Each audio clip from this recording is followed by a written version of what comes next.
BP, which you may know better as British Petroleum, has undertaken a $100 million agreement with Tesla to install superchargers in many types of locations where BP has existing businesses. There was a bunch of reporting on this yesterday with Larry Goldberg and Dr. John Gibbs providing some analysis of this move. I'll be borrowing a bit from each of those great jobs that they did and adding a whole bunch of additional thoughts. This is Randy Kirk. Hopefully you got a chance to try out my new pre-market show yesterday afternoon. It'll likely hit about 5:10 Pacific Daylight Time each day. Of course, until it changes to Pacific Standard Time. Anyway, today, of course, you'll get to hear from Larry Goldberg later today on the Good News Friday show, which will air about the same time. Those only on Friday will it be the Good News Day. The rest of the week, it'll be whatever news pops up. So anyway, let's see. So hit like, hit subscribe, hit notify. I'm sorry, I'm tickling myself here with my jokes or my silliness or something. Anyway, all right. So BP Pulse, that's their electric division, plans to start installing the new chargers next year at businesses under the BP family of brands like Travel Centers of America, Thornton's, AMPM, Amoco, and its upcoming GigaHub charging sites. They will also be putting them in third-party locations like Hertz rental car sites. So they have been previously purchasing these chargers from Tritium, and there's no indication whether they'll continue to buy from Tritium in the future or only from Tesla. So let's look at some of the things that Tesla's going to get out of this deal, because it's not just about the $100 million. It goes far beyond that. And it's not even about the fact that Tesla will be helping to, promote the changeover to EV cars and get their mission on track even better. But it has a lot of additional advantages. Number one, brand. So even if this is branded with BP and there's no Tesla on it anywhere, you can bet it's not going to change the shape in order to do this deal. So the shape will be the Tesla shape, and everybody will recognize this as a Tesla charger. So that is going to help the brand.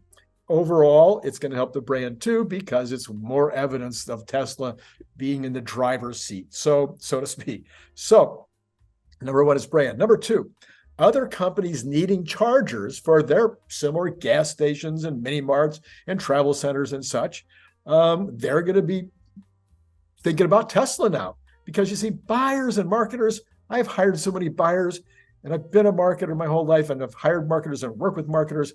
Where do they get their ideas? For when they, let's say you wake up one day, you're a mini mart, and you're like, I need to put one of these charging things in my lot. And you're like, okay, so you saw one at a trade show, you picked up a brochure, you do an online search, you might have got some brochure in the mail, you might have had a salesman walk in the door and try to sell you. So it's pretty unlikely, because I don't think Tesla's doing any of that kind of proactive stuff. It's unlikely that mini mart location or 10 locations or 50 locations, it's not very likely that they're going to be thinking about Tesla first, all right? So with BP doing this, all of a sudden, such buyers will now be very aware of what's happening at all these other locations. And so it opens that door, it opens the opportunity, the decision to give Tesla a call. Now, they do have a manager that's involved in this. And so it's possible that, I think it's a woman, I think possibly she could be doing some proactive things out there in the future, or maybe she already has. Maybe she's the one that proactively went after BP. But in any case, I've been saying forever that they need to be proactively going after this business. We said it in the Elon Musk mission almost a year ago. Number three, it increases Tesla's already huge advantage in scope of business for these chargers. That will further decrease their cost to produce each unit, giving them even greater advantages against the competition when it comes to building them, and giving them a lower cost when they're installing them in their own locations. Number four, it opens the door to other opportunities with BP which have been very interested. They've been showing so much interest. They've been running ads and everything else about how they want to be green, how they want to be involved in renewables. So there could be tons of other ways that Tesla could be selling them additional products and services and even their own fleet and other kinds of things downstream. So it's just a door open for more and more business. For certain, BP will likely need solar panels, mega packs, maintenance, upgrades, et cetera, and other aspects that are directly associated with these charging units. Number 6, it appears that part of BP's reason for installing these chargers is to provide energy for fleets that they already have a relationship with. So they mentioned Hertz, where apparently they're providing them with gasoline now. They want to be able to provide them with energy as an alternative. And so they mentioned this even in their press release. So they will be opening many doors to Tesla to sell vehicles to those fleets that BP is already doing business with. And again, something I've been talking about them doing proactively, going after that fleet business and selling them the vehicles in addition to the chargers. And so by getting in the door with the chargers, they have the opportunity to sell other rental car companies, other large fleets, government fleets, et cetera. Huge potential business from that, which I don't think they've been attacking. This is something I would have thought that they would have been doing in a year like 2023 when it was tough to find those new orders. Why weren't they going after government fleets? I just don't get it. It's in my book. Come on, guys, read the book. It doesn't take a minute. Okay, I know it's 300 pages, but not you guys. I'm talking about, you should send them to employees at Tesla, because why weren't they going after fleet business? I don't get it. All right, number 7, it is one more NACS victory. So every time we get another NACS victory, there's 2 holdouts still. There's Volkswagen and there's Stellantis that are still hemming and hawing about whether they're going to be making their cars available to the NACS system. So this one with BP getting involved and saying that the next however many, they're going to put 100,000 units of somebody's charging units out there over the next, between now and 2030, 100,000 units out there, and 100,000, maybe that's 100,000 more NACS units.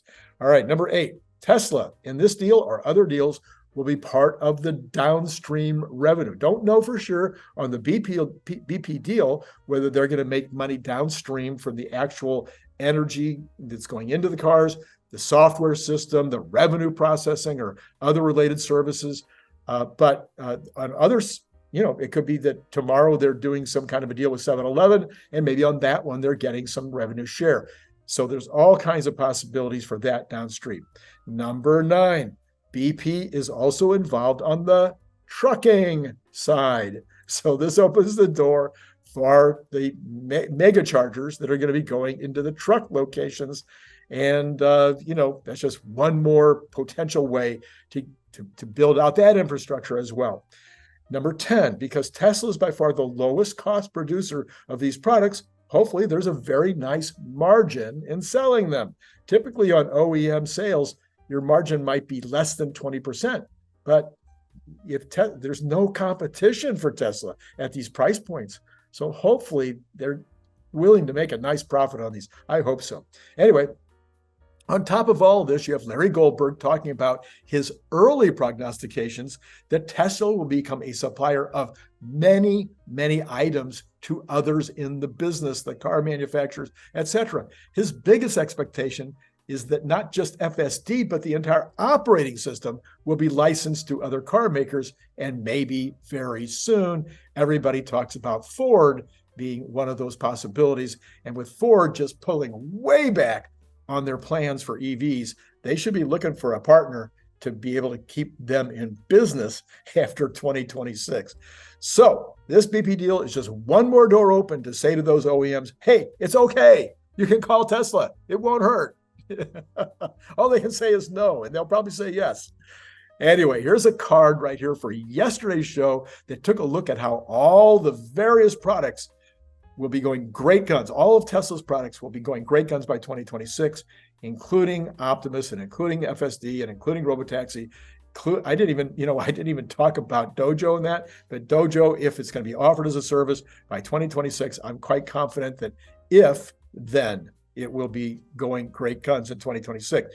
So, and it also wouldn't hurt for you to spend $25 on your CT bottle opener. Yes, you need to get one, or maybe you'd like to get two. And if you get one for yourself and one for a friend, that's just $45. And then you save $5. Or you can join Patreon at the $10 level and get it for free. And all of that information is directly below in the description. You go on down there, you just click right there on Patreon. It'll take you there. You fill out the form and you get 7 days free trial. And then after that, once you become a full-on member and you've paid your first month, then you can get your free Cybertruck at the $10 level. Okay, so this is the time when you hit like if you haven't already done it, because it helps support the channel. You hit subscribe if you haven't already done that. Why haven't you done that? You could buy books too. That's another way to support the channel. All right, that's all I've got until tonight with Larry Goldberg. Don't miss it. We will see you later today. And for now, it's been great talking to you. Is somebody going to join Patreon? All right, I'm going to make a deal. This is going to be, I've done this once before. It worked a little bit. Actually got a lot of people joining Patreon the last 2 weeks. But the last 2 days, not a single soul. So let's get you up on Patreon. What I'm going to do is I'm going to give you one free audiobook. You can have two free if you want. Or you can have one free audiobook and the Cybertruck bottle opener. How's that? 1 and 1. Okay. If you join at the $10 level, not at the $5 level. If you join at the $5 level, you just get the one book. Now, if you're completely new to the channel, this is a bottle opener. It is a refrigerator magnet. It is 3mm thick, stainless steel, really, really tough.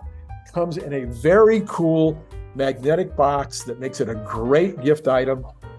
So, it's got all kinds of people now buying them as gifts as a result of the fact that I have so many people that want to buy them as gifts, and they're putting in these larger orders.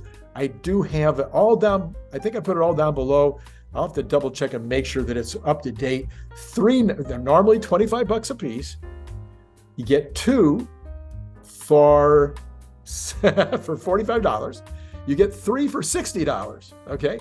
You get 100 for $210, and you get 200 for $400. Gets you all the way down to $20 a piece.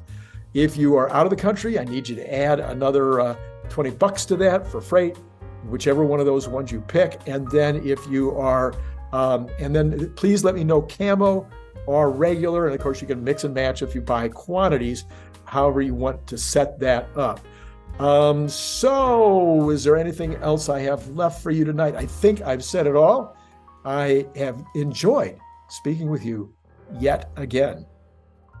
Click the link below to get your paperback, Kindle, or audiobook now.